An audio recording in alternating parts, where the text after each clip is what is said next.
part of success in marketing and business development is learning, and there's definitely a framework. There's a sort of a science to it, but there's also a lot of art to it. And I see way too many firms quit because they tried something one time and it didn't work. And a lot of times a small tweak to something that you're doing can have a pretty big impact. This is the Staying Power Podcast, a show that explores the challenges business owners face as they grow. I'm Brandon Hall. And I'm Thomas Castelli. And together we ask the tough questions to show you that running a business is not for the faint of heart. But if you have staying power, you'll overcome your challenges and achieve lasting success. Today, we're joined with Sarah Johnson Dobek, president and founder of Inovautus Consulting, a national consulting firm that develops strategies, programs, and training designed to help accounting firms grow faster and in the right direction. Yeah, so with Sarah, we kind of started off talking about the leap into business, right? And one of her big things is don't be scared to fail. Even if you do fail, you come out as a better person on the back end. But she believed in herself and decided to take the leap and create her own business. You know, one of the things that she spoke about in here was that she was committed to the business, but she was also willing to take an evening job if she had to, just to kind of make her way through until she was able to achieve success. She ultimately didn't have to, as you'll hear, but it was just something to point out on the level of commitment you need if you really want to make it in business. Yeah, and she definitely had that level of commitment. Another thing that she sort of talked about that we kind of dove into was the hiring process too. You know, hiring is always scary. And on top of that, hiring for a virtual team can be tough because just running a virtual team in general is hard to do. It's hard to build culture in a virtual team. So she kind of goes over some things that she does with her team, including like meeting up physically and making sure that that the team is meeting each other and interacting. Absolutely. And without further ado, we're going to go ahead and jump right into today's episode. Sarah, thanks for taking the time to come on the show today. Would you be able to give our listeners a little information on your background? Sure. I am the owner of Inovautus Consulting. I also run an association of accounting firms as well. And my background, I am not a CPA, but I work with CPAs all day long. And I started actually working inside of a CPA firm after I graduated from college, and that's how I kind of got introduced to the profession.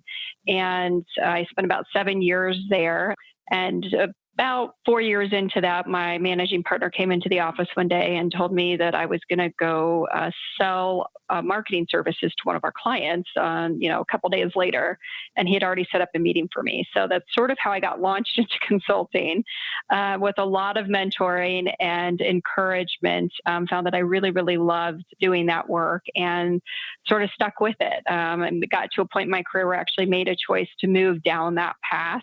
And it did that, and was at another company for a couple of years, helping them start their marketing consulting division. That was acquired by Thomson Reuters, and then I started my consulting business shortly thereafter. I was not a big company person, so I did not go with that acquisition. Got it. And what was behind the decision to go start your own business rather than, go work for another CPA firm or go work for a marketing company elsewhere?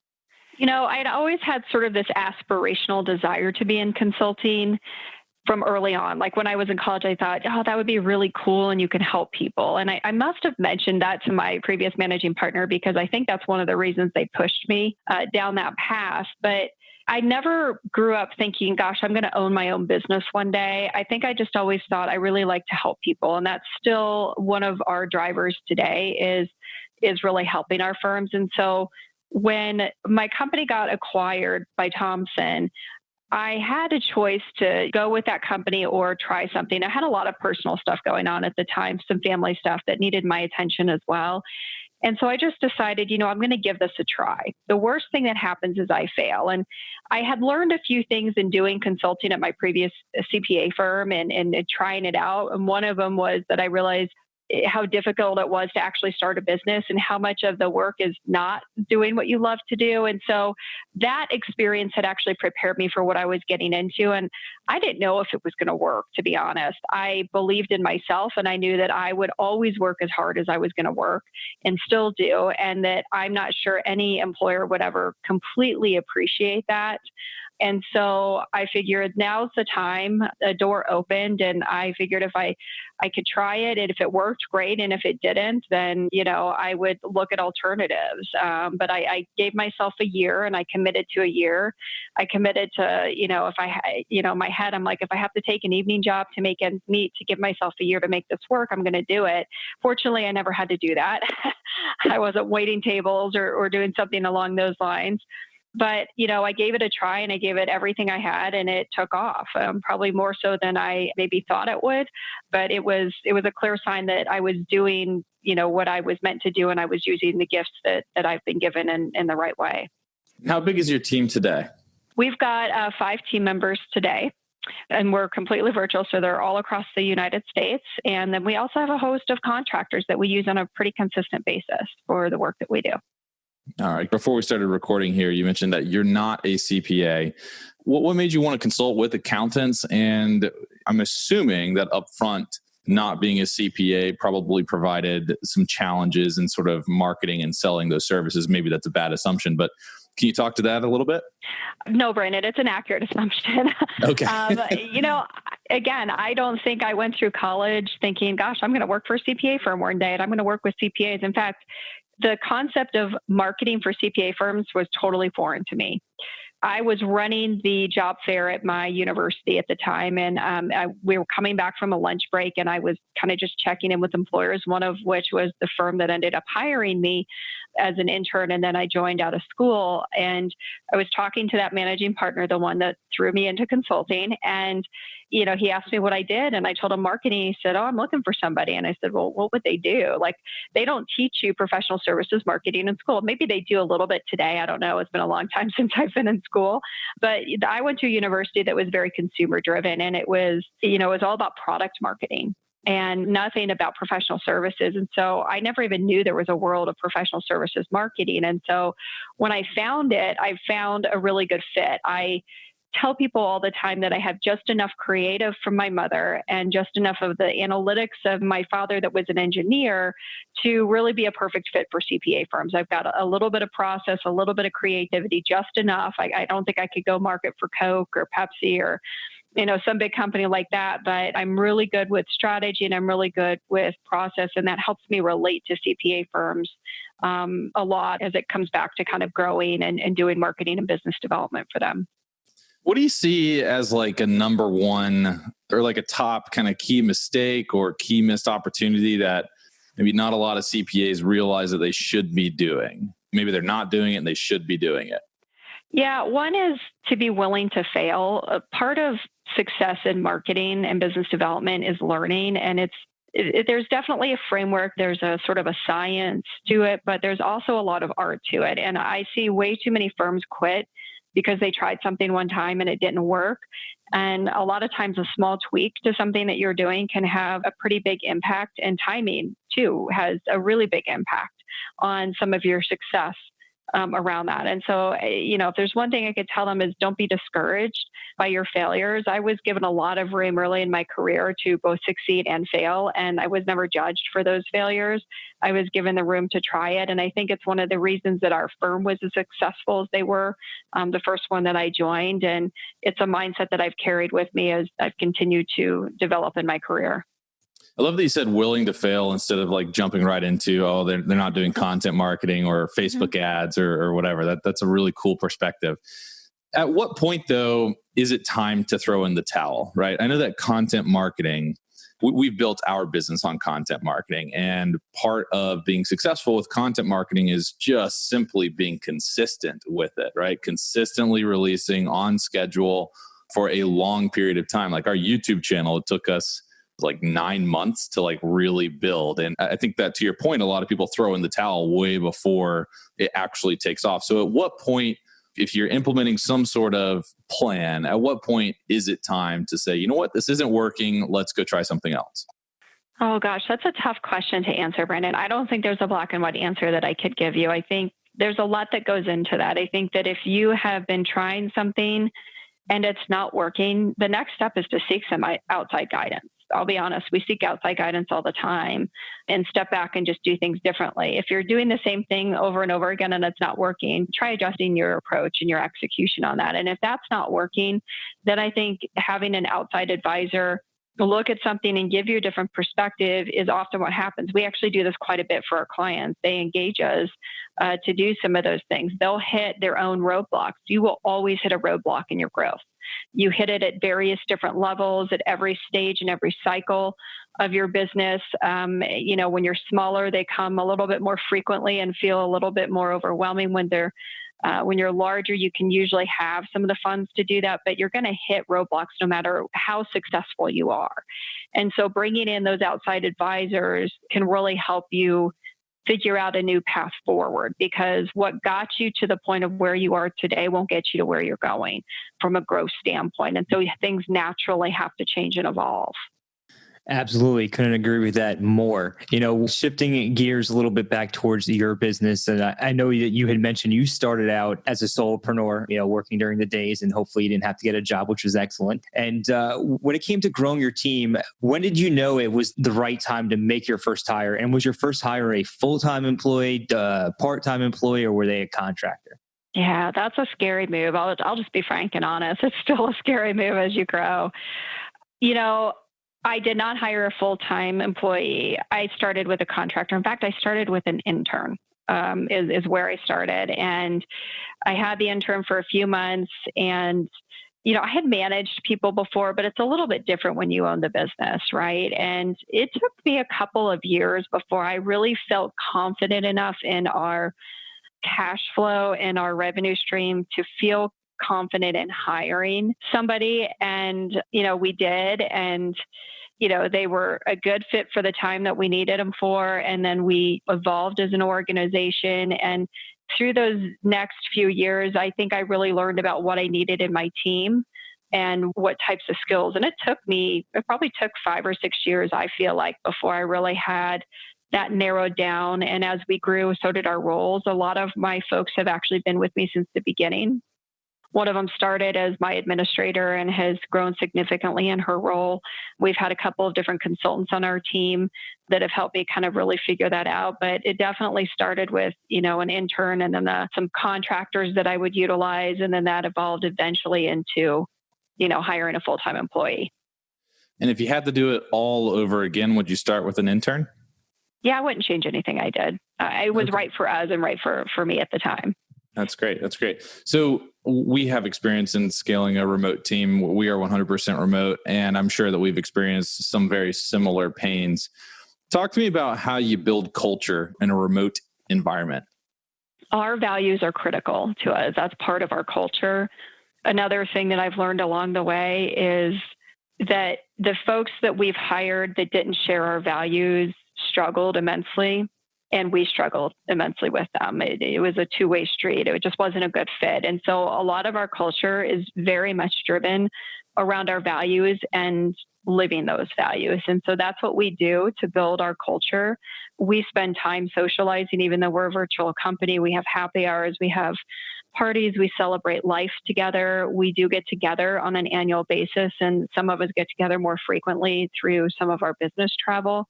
But we take and spend the time that you would just like if you were face-to-face doing those things. And I'll be honest that our video chat is critical to some of that. We very rarely just get on the phone. Almost everything that we do is video chat. No, it's very interesting. Video chat is, I think, critical to our business as well and how we operate. Quick question on how do you hold your team members accountable? How do you make sure they understand what their expectations are and then hold them accountable to those expectations in a virtual environment? Sure. So obviously we can't manage by site, which is sort of the way that a lot of businesses do it when you're in an office. We've managed to deadlines and we try to be as clear as possible. I can't say we succeed all the time, but we try to be as clear as possible about when things are due. We live and breathe by our project management system because that outlines a lot of the expectations that are in there and trying to hit deadlines. We don't hit them 100% of the time. In fact, I think our success rate, partly because some of our work is a result of our clients, is really due to, that system and making sure that we communicate through that. All of our work goes through there. We also are an EOS organization, so we have very clear processes documented and other tools and frameworks that help our team operate a little bit more effectively, and that helps to manage expectations when we're delegating work. We've got a lot of things in place that help ensure some of that amongst our team members. How do you ensure that you get some sort of like leading indicator into the deadline thing, right? Because obviously once you find out that a deadline's been missed, sometimes it's too late. The project's blown up, the client's mad. How do you ensure that you don't find out too late that a deadline is not going to be hit? I have weekly conversations. So we operate on huddles every other week with my employees. And that's really where we get a feel for where we're at with things. If they're struggling with something with a client, they let me know that so that I can step in as much as possible. And then on the weeks in between our huddles, we have a company team meeting as well. And that's where we'll do it too. And I'll monitor progress for all of our projects. And we're definitely not perfect. I don't think any organization is, but it's rare that we get to a deadline and we're not aware that it's going to be missed, mostly just because we're great about communicating around that. And what happens when a person misses a deadline? Maybe it wasn't proactively communicated, something just slipped through the cracks. What do you do? We just talk about it. I usually am a pretty even-tempered person. I'm human, so I have my moments, but I don't assume the worst in people. There's usually a reason. I would say half the time they forgot to check it off in the project management system. So, usually my approach is like, hey, just checking to see where we're at with this. Did you get this out? Did it go out? My team's really good about doing the same thing with me, especially when they hear me commit to something and they didn't see it go out, because I'm usually pretty good about copying them if it's related to a client we're working on together. And they'll go, did you get this out? I didn't see it. And I'll go, nope, thanks for the reminder. And I'll send it. And we do the same thing back and forth. So we try not to assume the worst around deadlines, and we gather the information first. So what has been the biggest challenge that you've faced, or maybe it's a slew of challenges, in building and raising a virtual team?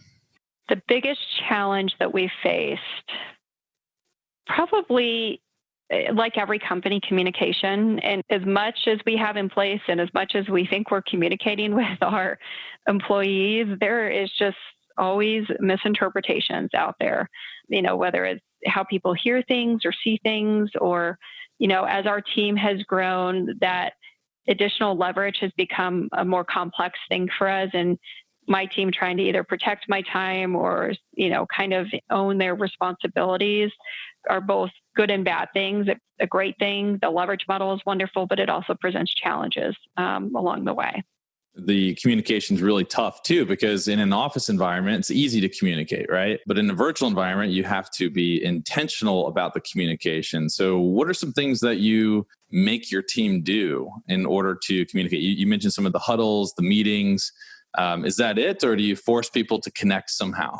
We don't force connection, but we're like you said, we're very intentional. We use recaps everywhere. So all of our meetings, internal and external with clients, there's always a recap. And it's funny because we've gotten clients to adopt that language and adopt those things even in their own use. That helps a lot of miscommunications, and that way I can read going into some of it. So that's been really beneficial for helping with communication, but we don't force anything, but we do encourage chatting and water cooler talk, so to speak, on some of it. Got it. Something when we're talking about communication and expectations and making sure the team is aware of what they have to do. How do you end up doing training in a virtual environment? Do you do video training? Do you do one-on-one training with staff? Do you do a group training? How does that work for you?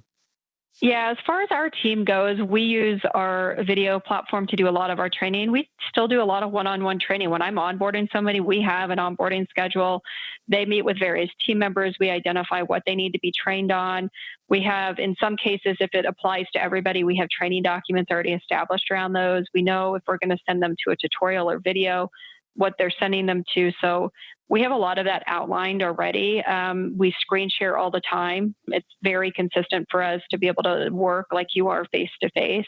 And then we train people virtually. That's a service that we provide. So we're pretty comfortable facilitating, whether it's a group or not. And we've done company-wide trainings where we have sessions that they sit in. We've sent them to training programs that are self-study. We've sent them to conferences. So our training I think, looks just like any other company.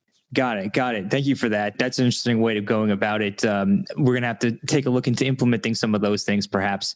One of the things, obviously, when running a virtual firm is technology. And there's technology. You have to lean on technology tremendously to get the job done. So what types of technology do you use in your business? And have you had any challenges when determining what type of technology to ultimately use? Yeah, our technology stack is massive, as you might imagine, but I don't think that's different than any firm that I work with, whether they're in an office or not. Their technology stack is pretty big.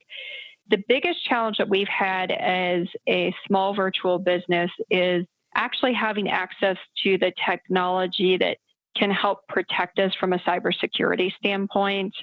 It's very difficult when you run a virtual company and you've got multiple people in different locations. There's a limited amount of controls that you can have in place. And we take all of it very seriously to the point where we reimburse our employees a certain amount for things like internet access, because we want them running at an appropriate speed to be able to do their jobs and to use the technology we have. And so ours has definitely evolved over the years. We have good technology advisors, and we try to pay attention to the consistency of what we're using within our stack, not using any more than we need to, but also not skimping on some of that stuff because it's just too important for our business. So something that we have fallen victim to at our firm is switching a lot. It's just so easy. There's a new piece of technology out there that, you realize, okay, if I plug this in, I gain a little bit more efficiency. But the switching costs, like on paper, are low. But then you realize that the team gets really burnt out with all of that change. Can you talk to me about that? How do you guys approach switching technology and getting the team to adopt it? Yeah, I really look at technology investments that we make as something that we're going to be there for a few years. I think any longer than that, you're just not appropriate sometimes. And for that very reason, it's very easy to look at the new shiny object and want to try it out. But I really try to make commitments. And when we're looking at technology and making a decision, I'm looking out a few years. Can we grow with this? How good is the customer service? How willing are they to work with us? Our project management system and tool has evolved. We've expanded with it significantly, and they have a fantastic customer support. They'll take our ideas and try to run with them if they can. So, we've been with that software for 6 years. It's rare for us to kind of hop now. We'll go through peaks and valleys with it. So when we hit some of those roadblocks that I was describing as a company and things have to change and evolve, that's when we find that we have more of that change. We actually just went through that probably about a year and a half ago, and we needed to upgrade a lot of our systems because they just weren't working for us anymore. We had more people. And so when we go through those peaks and valleys and hit challenges and growth, that's often when I find our technology needs to kind of evolve with it as well. That makes a lot of sense. We have to ask this question to everybody that comes onto this podcast. And that question is, what was a challenge that was so difficult, so treacherous that almost made you quit and go back to working for somebody else or whatever the case is? And how did you overcome that challenge? Made that W-2 job look real good, right? I'm gonna be so honest right now. Your business would be easy to run if you could just do what you do. It's the people component that makes it the best and the most challenging thing that you do. I love my people and they're fantastic, but managing people, leading people, not just managing, because managing is different. Leading people, it requires so much humbleness. I can't tell you how many times I failed. I've screwed up. I've been up at night worried about the impact that I might be having on somebody. And that's the thing that would cause me to quit. It's not a recession. It's not reinventing my business. It's not, making a bad hiring decision, although those really weigh with me when we don't make right decisions there. But it's the leadership component. That's the thing that always makes me question everything. Like, am I really cut out for this? And usually it's my confidence in myself that I'm questioning. Now that's interesting to hear you say that. When we were just talking about the challenges faced with growing a team, I was sitting here thinking, man, she's got it pretty well put together. She has it figured out. So to hear you say that, it's actually refreshing because I think it's the exact same thing. But let's talk about that. Am I cut out for this? I think that a lot of entrepreneurs, not in the professional service industry specifically, but just in general, business owners kind of fall victim to that. Am I a fraud, right? Do I really have what it takes here, or am I just getting lucky consistently? So when you experience that type of stuff, what do you do? How do you kind of get back on the horse and say, no, I've got this and I know what I'm doing? Yeah, I'm big on self-talk. In fact, I'm teaching that to my 4-year-old, but I just have to talk myself through it. I was big in sports and very competitive growing up, and I use self-talk and visualization a lot. And so those are still tactics I use today when I'm doubting myself and really trying to dig in and believe it. You're going to have doubts. You will always have doubts as a business owner. Every stage you go through, I still wake up days and I go, I'm fortunate. I've been given a gift and an opportunity to use my gifts, but I still question, is this real? And as a business owner, the bigger you get, the farther you fall. So I think that's the part where as we get bigger, it becomes a bigger weight. And I think if any leader were to be honest, they would share probably that they worry about those exact same things. What are some of the things that cause the doubt for you?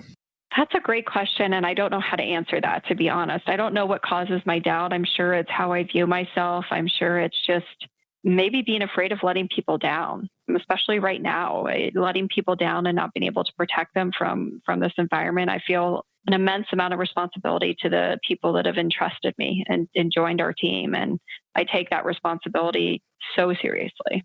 That's really insightful. Something that I've realized as a leader here at this firm, as a manager, was that when I first became a manager and I first had some staff, right, that was underneath me, I had this tremendous weight on my shoulders. I felt like it was like a life or death situation almost. And I had 2 people who I was responsible for their professional development, responsible for their careers, and ultimately, because it's a job and there are consequences to not doing a job right, their livelihood. So I could definitely relate to that feeling of it's sometimes overwhelming when you look at it. I can imagine as you were doing it, could be even more overwhelming having 5 people on your team and whatnot. I just want to comment on that real quick because nobody really has a good background on what Tom's talking about here. Middle of 2019, the way that I built my firm is I was just the sole decision maker, essentially. I didn't mean to build it that way, but that's kind of what it morphed into. So literally one morning I woke up and I was like, I don't want to be the center person anymore. So I called Tom and 2 of the other guys on my team. I was like, hey, you guys are going to be managers starting in a month, so figure it out. It's so hearing Tom say that, yeah, I can see how that went down. Oh yeah, no.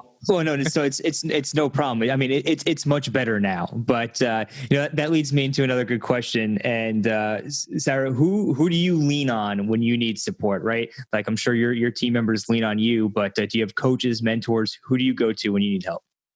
Yeah, I have lots of coaches and mentors. I feel fortunate that throughout my career, I've met lots of different people that have influenced me in different ways. My former managing partner was, one of the first. And then I was just constantly introduced to other people and relationships that I formed. But I have a coach that I kind of ping pong back and forth with. Sometimes I need her more, sometimes I need her less.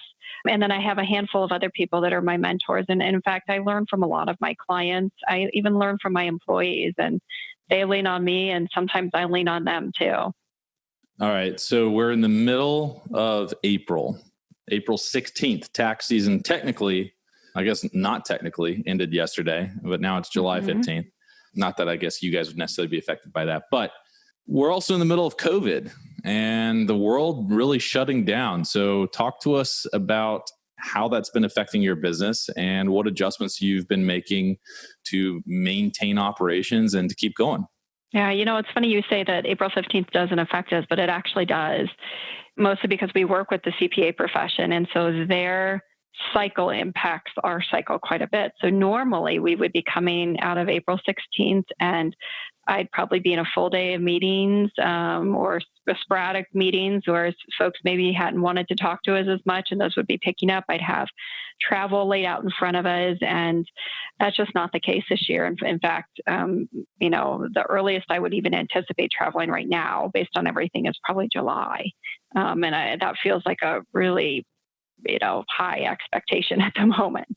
And so, like our firms who are just trying to navigate this new world that we're living in, we're doing the same thing. Our services aren't changing. Our services are still highly relevant.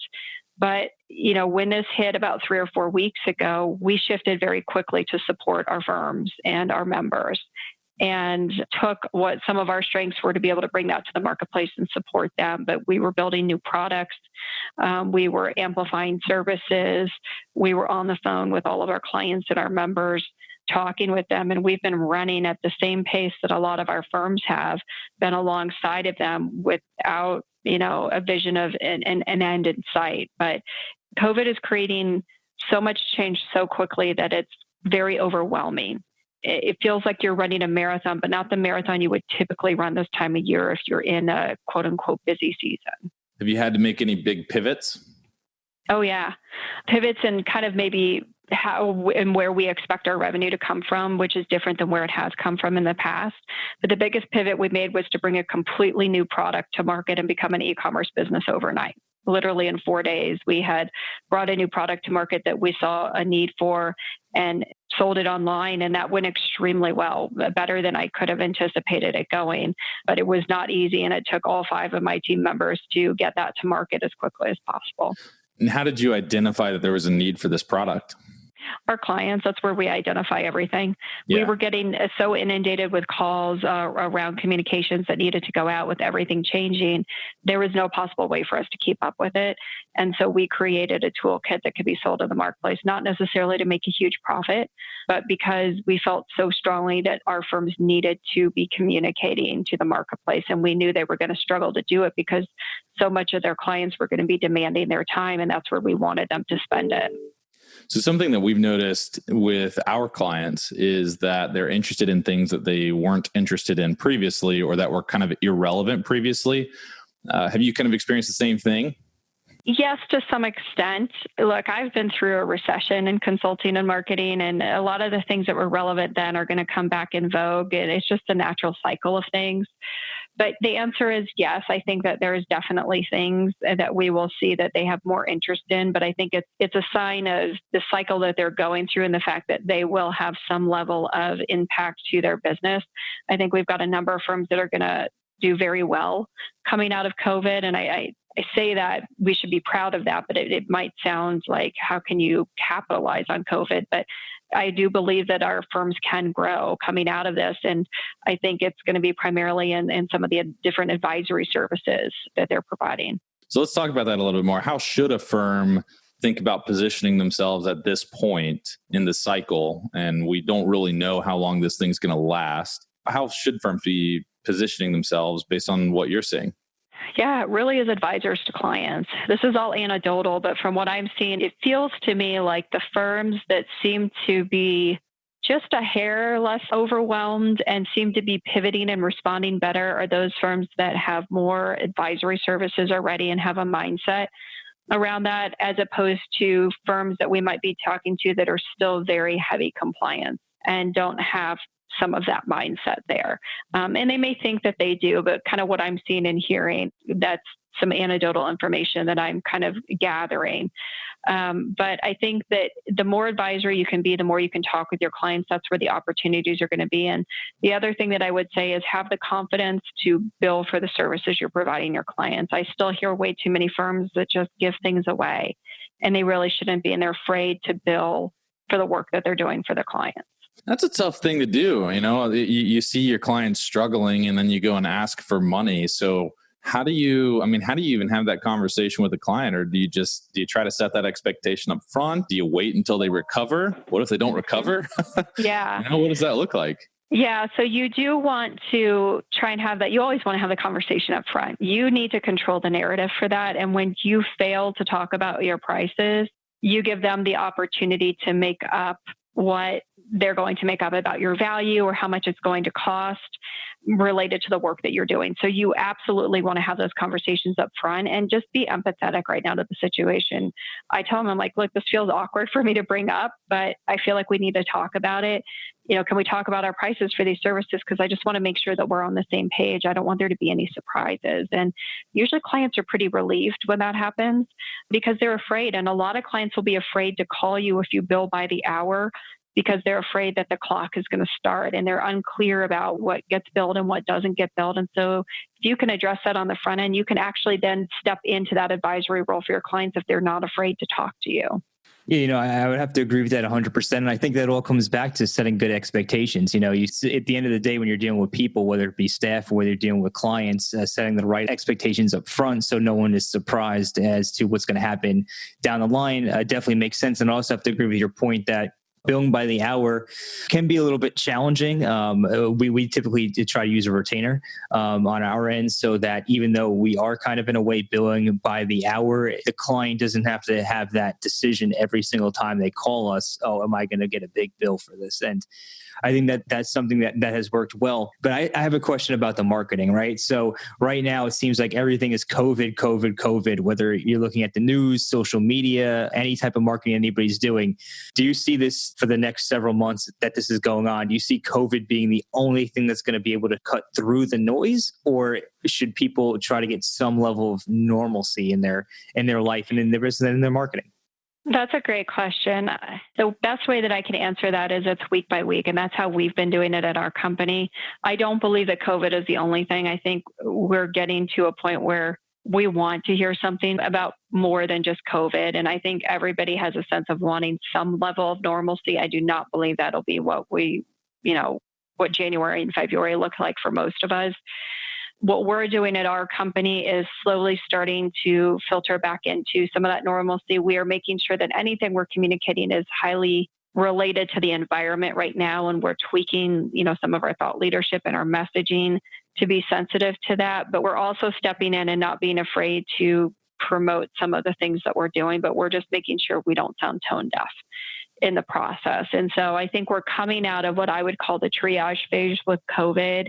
And we're moving into sort of phase 2, which is what does this now look like, and kind of re-engaging around conversations that maybe we had put on pause while people were really trying to figure this out and navigate it. That makes a lot of sense because, I don't know about everybody else, but I'm starting to get a little tired of the COVID, just nonstop. Everything, everywhere I go, it's COVID, conversations with friends, family, the newspaper, the news, everywhere. So, hopefully. EIDL, yeah. nonstop. Yeah, and hopefully we get back to that spot and people can continue to operate with some level, even if it's the new normal, at least it'll be a level of normalcy. So, would you have any other tips or anything else that you're doing in the midst of COVID that are either helping your business or your clients? The one tip that we're giving to our clients is now's the time to reengage with your communities and be a resource. We're spending a lot of time on our thought leadership and content development. And, there's an opportunity for a lot of our CPA firms as well is to be out there and be visible in the marketplace. It will carry far. People will remember that. They're more receptive to engaging with you right now than they ever have been before. Change is easier right now. I had a conversation with a firm that wasn't sure that they should be adding certain people to their email list, and they were worried about a particular demographic of their client base. And I said, look, they're being forced to figure this out. We've got our grandparents and parents that are getting on Zoom and video chats and FaceTiming because that's the only way that they can connect with people. And so they can figure that out. They can figure out your portal or they can figure out something else. So don't be afraid to help, kind of continue that tailwind or that momentum that's going on right now and to maybe push things a little bit further than you have in the past, because I think the adoption rate will be much better than you might anticipate it being. That's really interesting. That's a really good point. Like now is the time, if you're in a virtual firm, right, to go and, keep marching on, keep putting your message out there, because now more than ever, anybody's going to be open to making a switch to a virtual firm because they may have no other choice, really. Or any type of firm, I guess, right? Even if you're an office, and typically office, and now you're forced to work remote, one of the things that we've been talking about with some other CPA firm owners is, hey, now's the time to test some of this stuff out. And if you've always had that if you've always thought the paper stuff is painful, try remote, try it now. I don't know how long that's actually going to last for a lot of these guys, but it's at least it's worth the experiment, right? Sarah, what's next for you and your businesses? Wow. Well, we're going to continue to grow. We're going to continue to help people. That's our driving passion. I don't have any aspirations of starting any other new businesses anytime soon, but just to continue to deepen what we're doing with our clients and continue to grow and grow our team. Personally, in the next decade, I'd love to be teaching at the collegiate level. That's a long-term aspiration that I've had. And so hopefully, if we were to talk 10 years from now, that I was doing that as an adjunct professor, and ideally online. That's actually more of an aspiration than live teaching, but I've got a couple of good connections through my alma mater and through university here near my home that hopefully we can fulfill that through. That's a great goal. I know that when I was in college, that was like one of my secret goals, is to be like an adjunct professor or even be a full-time professor. I think for the school that I went to, I needed to have my master's degree, which I never got my master's degree. So I still think I'm ineligible to do it. But I'm technically ineligible right now too, and I'm just waiting it out. Yeah. It's about who you know. It's about who you know. Yeah, for sure. I'm sure. I mean, I guess when your success speaks for itself, I mean, there might be some exceptions that could be made, right? So if our listeners wanted to learn more about you or your business, what would be the best way for them to do so? Yeah, the best way to learn more about us is to either connect with us through one of our social media platforms. We're on LinkedIn, we're on Twitter, we're on Facebook. The other would be just to check out our websites. Those are the best ways to initially get plugged in and reach out and have a conversation with us. What is that website again? Inovautus, INOVAUTUS.com, and then CPAsnet, CPASNET.com. Awesome. So for everybody listening, we'll go ahead and drop those in the show notes. So you can go ahead and just click those links and get over there. And Sarah, I want to thank you for taking the time to come on the show today. It's been an excellent conversation, and looking forward to putting this out there. Great. Thank you so much for having me. Thanks for listening. If you enjoyed the show, leave us a review on iTunes and share the show with other business owners who may be facing their own growth challenges. And if you own a professional services firm, consider joining our private community. The Staying Power Collective is a community where owners of accounting, law, and consulting firms discuss best practices for running and growing virtual businesses. You'll get access to our Slack group, and you'll have a Zoom meeting once a month with a small group of other firm owners. To apply for the group, head on over to www.stayingpowercollective.com and fill out the brief form. And if you have suggestions for future topics or guests, or if you have general questions or feedback, send us an email at contact@stayingpowercollective.com. Thanks so much for listening, and have a great rest of your week.